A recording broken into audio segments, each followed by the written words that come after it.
All right, today in geometry, we're doing lesson 1.7, three-dimensional figures.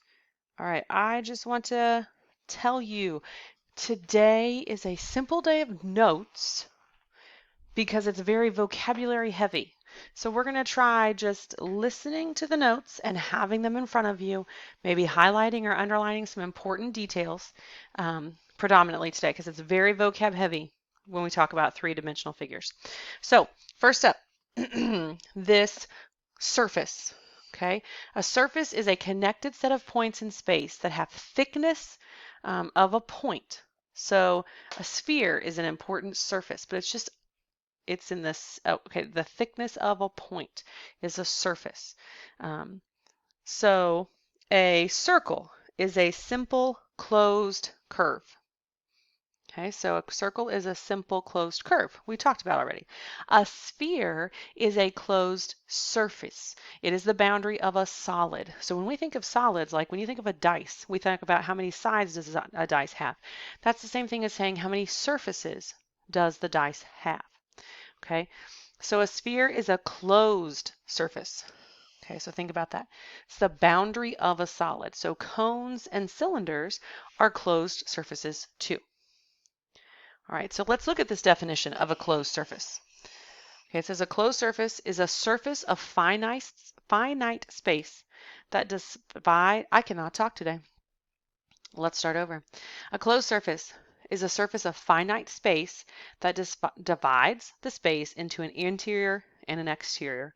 Guess what? It's going to make three disjoint parts as well. Shocking, I'm sure. Okay, but we have an interior, so the interior of the sphere, the interior of the basketball, the interior of the soccer ball, and its exterior. Okay. All right, a sphere. Moving on. Are all points are a given distance from a point, the sphere's center, and any segment from the center to the point on the sphere is a radius. So that's what this is trying to show you. I've got a three-dimensional picture of a sphere over here. Two-dimensional would be a circle, and the radius is there. It doesn't matter if the radius goes to the right, to the left, up, down, off to the northeast corner, whatever. It's the same distance from the center of the sphere. All right. Okay, so very vocabulary heavy. Surface, closed surface, sphere. Okay, let's move on down. So then we have a cone. Feel free to laugh at my drawings. I understand that. So next up is a cone. Cone. A cone is the union of a region and all segments that connect the boundary of the region with a specific non-coplanar point or the vertex. Okay, so a cone is the union of a region and all the segments that connect it. So we have to have these connecting segments. Okay, it doesn't matter what shape the region is. So we have this really weird shape on the base, but it still makes a cone of some kind because it has the lateral surfaces that come to a vertex. So you might think of a cone as having a circular base and coming to a point. That's it. But it can have any base. It just has to have those points that go to a non-planar point or a vertex, as we would call it. All right, a cylinder, a little different, is a union of two regions of the same size and shape in different parallel planes and the set of segments that connect them. Okay, so the set of segments that connect them. So again, let's look at what we've got for our picture of a cylinder. It says two regions of the same size and same shape. So I have two circles here, and they're connected, and I get a cylinder. That's it. Those two, it can be two of the same shape. I could have rectangle and a rectangle, and as long as they're connected, this is not my best three-dimensional drawing ever. Please disregard that. That's really terrible. Rectangular prism. But anyway, so the same size, same shape, segments connecting them. So we have some examples. Okay, so we have a circular cone. It's a circular cone because the base is a circle and it has that non-coplanar vertex. that's connected by the lateral sides, but it's a circular cone. A pyramid, this cone is called a pyramid because it has, we classify it by its base shape. And so this one is a square pyramid, but it would be more of a pyramid than a cone. Then we have a circular cylinder. Again, it's got circles. That's what we generally think about when we think cylinder, because when it has any other shape, we call it a prism. Okay, like this one has two triangle shapes. I'm going to highlight the triangles there. Two triangular shapes that are connected. So we would call it a triangular prism. But a pyramid is still like a type of cone. A prism is still a type of cylinder. It's got two regions, right? A prism does, of the same size and the same shape. And it's connected by a set of segments along there. All right, next up are right polygons. When the lateral surfaces are perpendicular to the base, or if the vertex is centered above the base. So that's in a pyramid and a cone. Okay, so these right polygons are when the lateral surfaces, so those are the sides, are perpendicular to the base. Or in a pyramid or a cone, the vertex is centered above the base. So we'll look at that a little bit more in detail, but get that vocabulary down. Right polygon, cylinder, cone, closed surface, sphere, surface. All right, on to the back where we actually get to do some examples. Use the right square pyramid to name the following. So you know it's a right, you were told it was a right square pyramid. Okay, that tells you a lot. One, you know that the base is a square. Whoops, I couldn't trace my line there. You know the base is a square. And from the right polygon, the vertex up here has to be centered within your base, because that's what it's telling you. It's a right square polygon or pyramid. So it's a right polygon. All right, anyway, so we know that information. That's very helpful, but actually let's use it to name the following. So name its vertex. What is its vertex? Good. It is point D. That's it. Point D for the vertex. B, what's its base? Remember to start at a point and go clockwise or counterclockwise. So we might say LMNO is its base. Or you could say ONML. It doesn't matter. A lateral face. Okay, so I'm going to list all these actually. So a lateral face is going to go from here. It's each face of this. And hopefully you can see on yours it's point D. So that would be MND. Because up at the top that vertex is D. So that's one lateral face in there. Okay, let's try another one. The next one would be this one. So that could be like DON. Okay, that's a lateral face. But we know it's a pyramid. There's 4 lateral faces. Okay, we can't see the others because I've covered them up. So let me erase them. And, okay, another lateral face would be back here from M to L to D.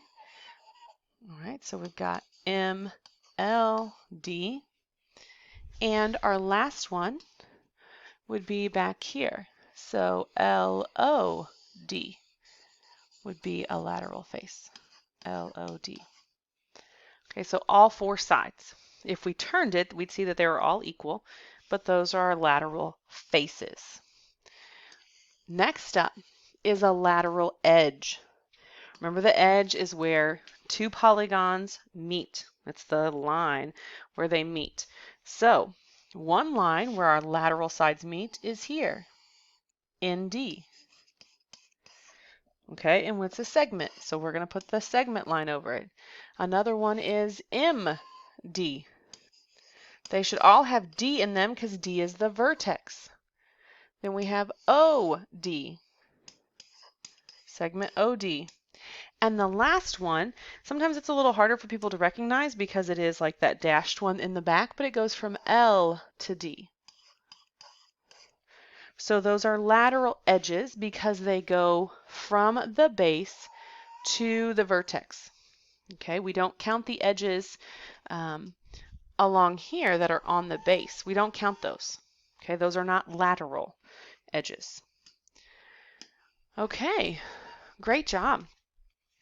Okay, so the next vocabulary word is polyhedron. Polyhedron. Okay, so a polyhedron is a closed surface of polygonal regions. Okay, they separate space into three, look at that, three disjoint sets always. So you have the polyhedron, its surface, or sorry, its surface, the polyhedron, its interior, and its exterior. Okay, so it's all pretty much everything, like I told you the other day, separates into three disjoint sets. And we're going to name it by the number of its faces. So there's a big chart over here, right? There's this big chart, the number of faces. If there's 4 faces, it's called a tetrahedron. 5 faces, a pentahedron. You should remember this from the polygons. 6 faces, hexahedron. 7, pentahedron. 8, octahedron. Okay, all of these are repeats of the polygons, except the hedron is they're 3-dimensional, right? Because they're closed surfaces. So polyhedrons, maybe I should write in there, they're 3D. They're 3-dimensional shapes. All right, then you need to turn to page 41 in your book. And hopefully you have your book with you, because I was not going to draw all these pictures in your notes. I'm just not that good. I know that might surprise some of you, but I'm just not. Anyway, okay, we want to classify these. I don't know if I can get, there we go.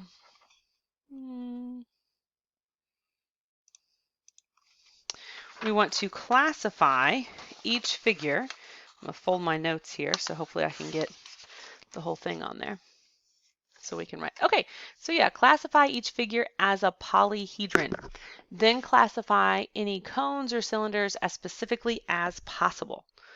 Okay, so let's try this out.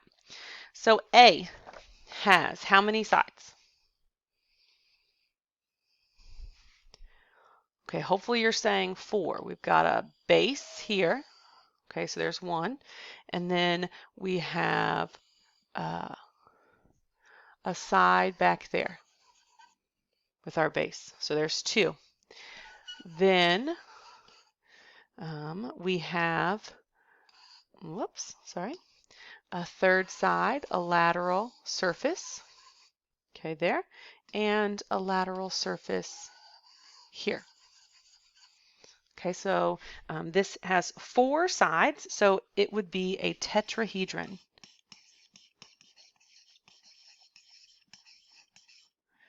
Okay, it's a tetrahedron. Now, can we name it as specifically as possible? Well, sure, we can definitely do that. We need to look at the shape of the base. So the base here is what shape? A triangle, okay, and it has a vertex that's non-coplanar. So it's going to be a triangular pyramid. We would be more likely to, I mean, it's a type of cone, but we call it a pyramid because it has the lateral surfaces. It's not a round, and it has a triangle base. All right, very nice. Okay, so then let's move to B. How many sides does B have? How many sides does B have? Hopefully you see 8 sides. Okay, because we have a side here, and we have a side here. Then we have a side in the back there. And there's a side that you can't see up here, but it's mirrored down here. Okay, so it's like a 4-sided, it's like 2 triangular or 2 square pyramids sitting on top of each other, right, with their points going different directions. So hopefully you can see that we've got a square pyramid on the bottom, right? this is our square here, and we've got the pyramid down here, so it has 4 sides, and then we have a pyramid up top, so it has 4 sides. So since it has 4 sides, it is an octahedron. And that is as specific as that name gets. Like, it looks like 2 pyramids sitting on top of each other, but we don't call it, we don't have any other name for it besides the octahedron. Okay, C. How many sides does C have? All right, so it's got, looks like a rectangular base on the top and the bottom, so that's 2 sides. And then since it's a rectangle, it has to have 4 lateral surfaces, right? So 1, 2 in there, and then we have the one over here in green that's off to the side, and we have one more in the back. Okay, right back there.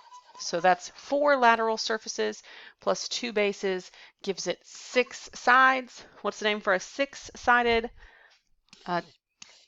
polyhedron? Good, a hexahedron. All right, name it as specifically as possible. You can totally do because it has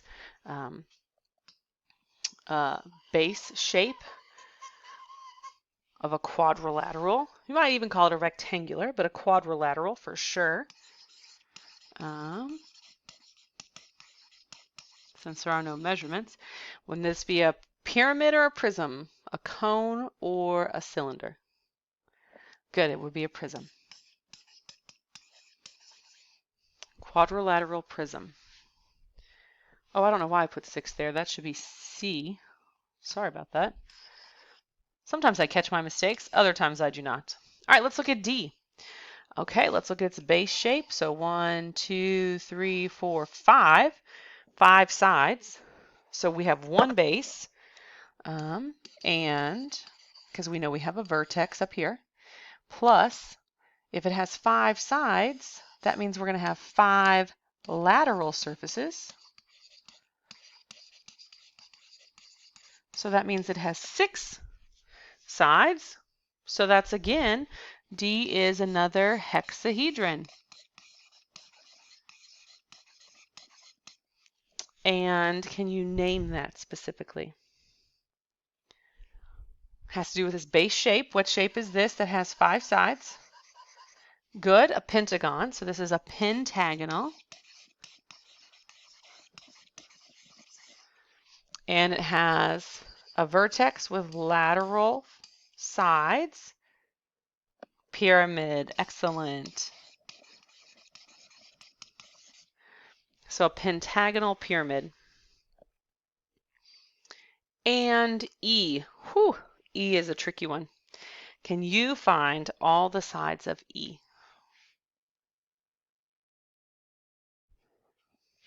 Can you find all the sides of E? So it is a triangle. So we've got 1, 2, 3, 4, 5, 6, 7, 8, 9, 10 that we can see. And so there should be, because this is, we can kind of see the way that that's drawn.